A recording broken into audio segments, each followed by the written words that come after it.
What's up sa tanang mga Bisaya? Welcome sa Bisaya Vlogger. Good morning sa tanan guys. Og happy Sunday. Mga gwapa ta. Basta Bisaya gwapa. Basta Bisaya gwapa kayo. So good morning and mag-share lang ko gamay lang kaayo nga pangpadasig sa tanan. I know nga wala kay ko'y update dinhi but salamat sa inyong paglantaw sa akong mga videos, bisan pa man sa Fain Faith, sa May Daily, o sa akong husband nga channel, Nance Draw Antel.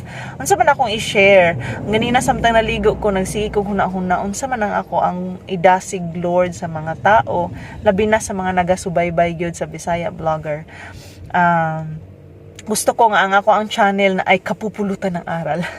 So, ang ako ang i-share sa inyo is ang akong thought ba about sa ato ang daily lives, no? Nakabalo ko, labi na karon difficult times na kaita, na anata sa panahon nga, grabe jud, kaayo ka, kana bitang, dili lalim ang life. So, ako ang i-share sa inyo karon ang pipila sa mga word ni God nga ako ang nadunggan po dito sa ato ang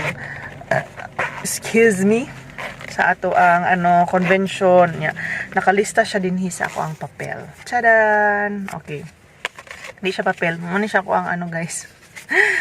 Anyways. Okay, so na din i share ni Pastor, basin magumalimtan na nako siya. Gusto na ko siya i-share sa inyo Naa siya sa Psalms chapter 22 1 up to 5. So, nag-share ko bago lang sa Fain Faith. Nagtagalog mangugod ko dito. So, about, punto siya sa kanang familiar nga prayer nga, Our Father. Unsay pasabutaan na, unsa ang dapat nga pag-pray. Dinhi po, akong i-share sa inyo ang 3 burdens of prayer. Unsa maning burdens? Kabug-aton, no, sa mga pag-ampo. Kung mag-ampo ta. So, number 1 is kaning feeling abandoned.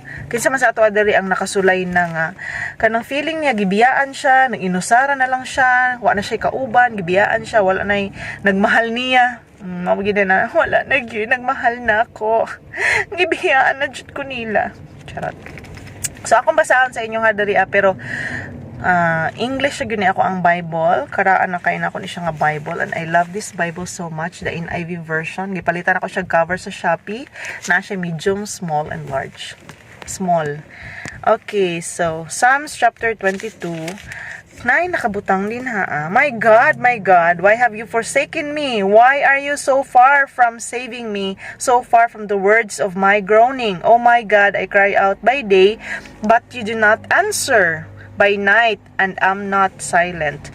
Yet you are enthroned as the Holy One. You are the praise of Israel. Okay, so with feelings. So guys, ang nakabutang diri is feeling abandoned. Kinsa man ang nag-abandon diri sa atong gibasa? Si God, no? And this message gi-correcta nga ako pong i-share sa inyo, no? Gi-correct lang pud ko ani. So dili dai ni siya si David ang nagsulat ani. Dili si psalmist, dili ni gikan kang salmista David nga mga words or groanings. Kung dili kang Jesus Christ mismo. So mo to siya, di ba sa time nga gilansang siya sa cross, katong time na nga hapit na siya mamatay si Jesus, inani iyahang nasulti, Lord, why have you forsaken me? So ingon siya din nga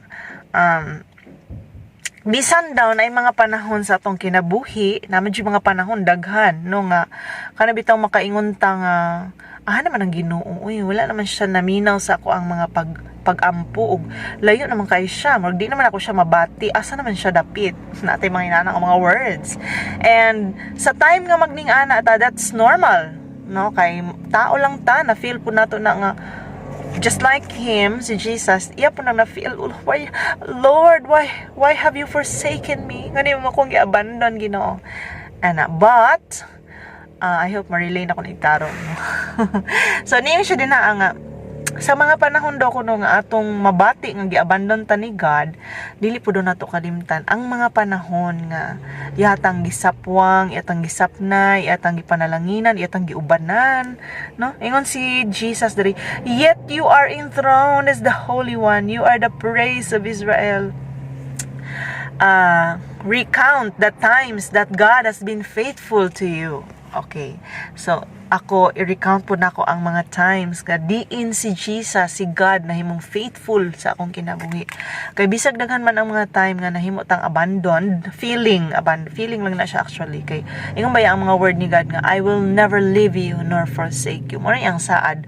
So, it might be nga feeling lang na nimo girl, besh, and mga kabisaya din ha. No? Feeling lang nato na ang gi-abandon ta. Pero sa tinuod lang, wala ta gi-abandon. And ang encouragement sa ato is, yes, we will remember, we will recount, atong ipon og balik ang mga panahon nga nahimong faithful si Lord.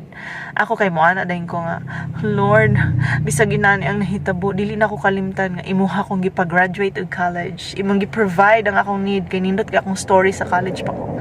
Lord, thank you kaayo nga nakasulod ko sa trabaho. Thank you kaayo, Lord, nga na ako yung mga cellphones naka-vlog ko. Diba? Ako nang ipasalamatan sa Ginoo. Lord, thank you kayo nga. Bisag wala pa kayo ko yung mga watch hours and subscribers. Manapag-subscribe na mo din ha. Bitaw, okay lang. Ay, walay pong sanay. Kanang kung ganahan lang mo subscribe. So, mo na siya guys. Nga, ato pong, I don't know, laylay matag story. So, naamoy mga blessings po sa inyong life. I-recount na ninyo, no?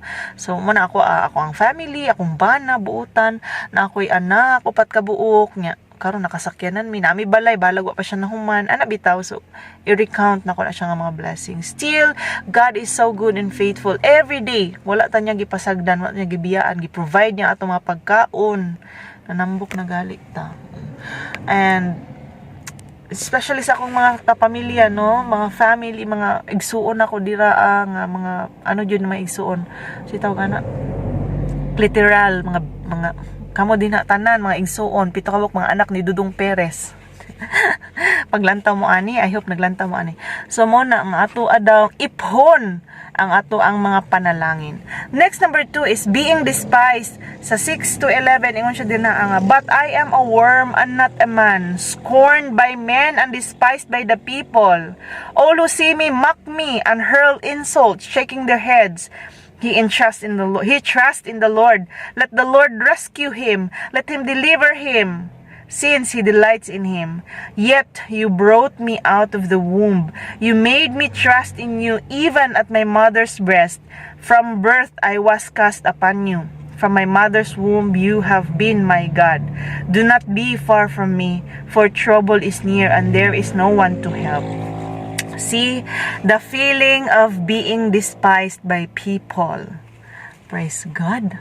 Daghan kaayo og mga tao nga ni-abandon nato, no. Ang despised nga word is yung parang ano ka ba, giyatak-yatakan ka, kaulaw ka, istoryahan kag di maayo, no, gi-insult ang nakabutang dinhi.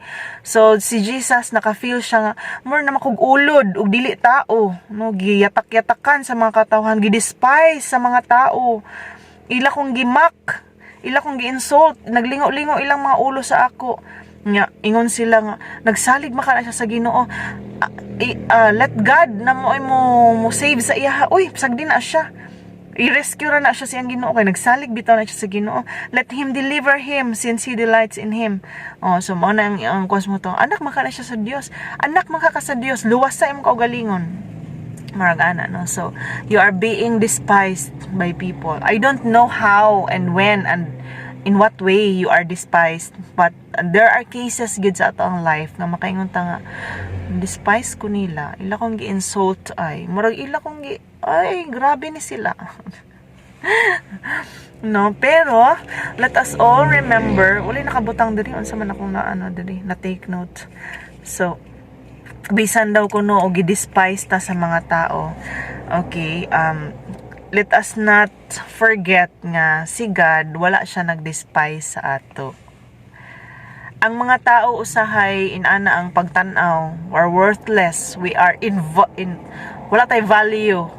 Malingin na magbisaya ra gyud ko ani. Invaluable.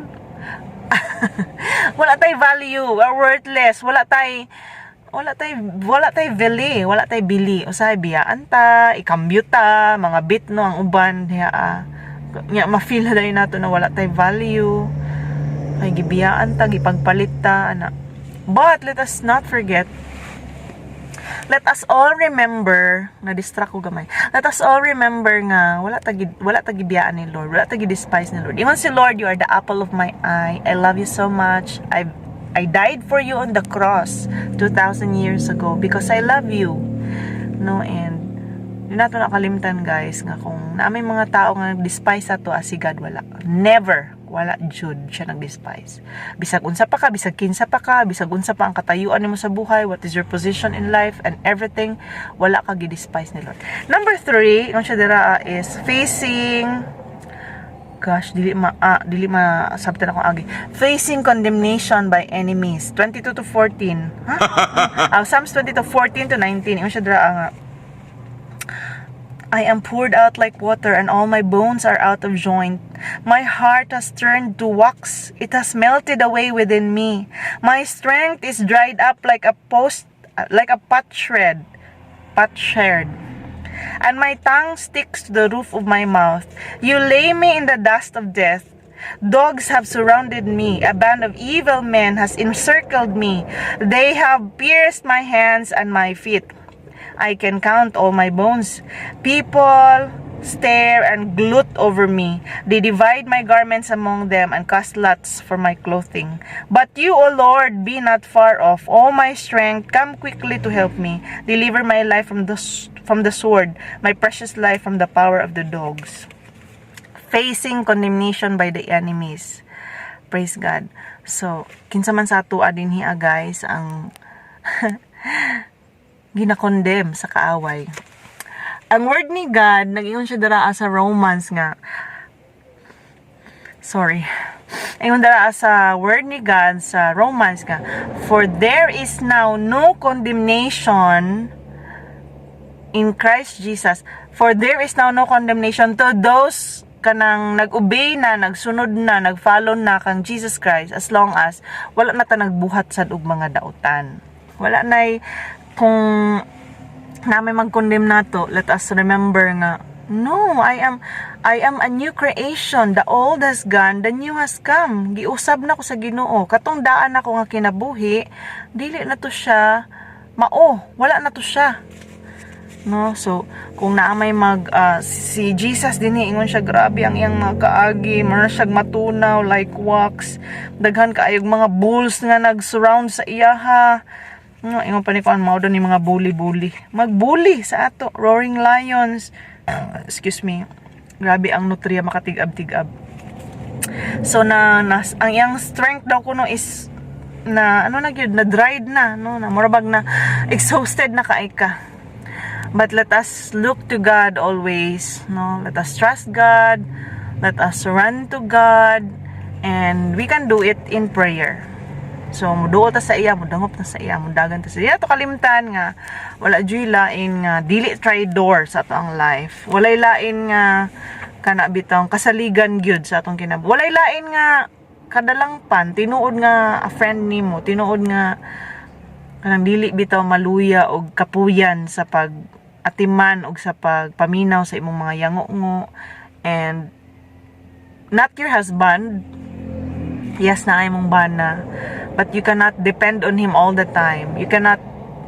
You should not put your trust on him, kay tao ra pud siya all the time.